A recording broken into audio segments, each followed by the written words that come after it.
Canlı oxuyuram, Gördüyünüz kimi. canlı ifa eləyirəm, xahiş eləyirəm. Autotonsuz mahnı oxuya bilməyən və yaxud da fonogramsız səhnəyə çıxa bilməyən heç bir insan mənim səsimə rəy bildirməsin. Təşəkkür edirəm. Mən başa düşmürəm ki, bunu deyən bir xanım mənim sənət yoldaşımdır. Mənim anam yaşında bir xanımdır. Mənə söz atır və gözləyir ki, mən buna oturum deyim ki, burada danışır da, məsələn, boş-boşuna su keçim. Yox, olmur elə, mümkün deyil. Ola bilməz. Nəyə görə?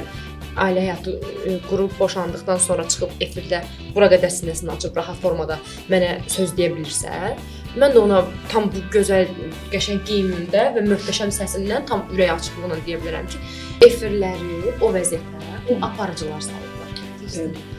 Ki, dəvət eləmirlər qızıl, qiymətli, dəyərli müğənnilərimizi. Dəvət eləyirlər dünən çıxmışmı deyim və yaxud da ki, sadəcə bir neçə prosedur vasitəsilə özünü əl qata bilmiş hansısa bir xanımları dəvət eləyirlər. Axı mən sənin kimi insanlara bunu aşılamıram.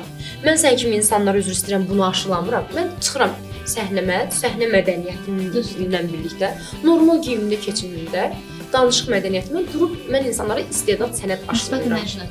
Filankəsi Eurovision yenidən göndərsək necə olar? Gedər bəlkə bu səfər özünü daha yaxşı təqdim edir. Nəyə görə? X-dən next olmaz.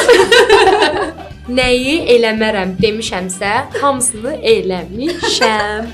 Başa düşdünüz? Çünki mən xaosa doymayan bir əqrəb bürcüyəm. Təşəkkürlər, sağ olun. Bu şou deyil. Yeni bölümləri ilə hər həftənin cümə günü 20:00-da yayımdadır.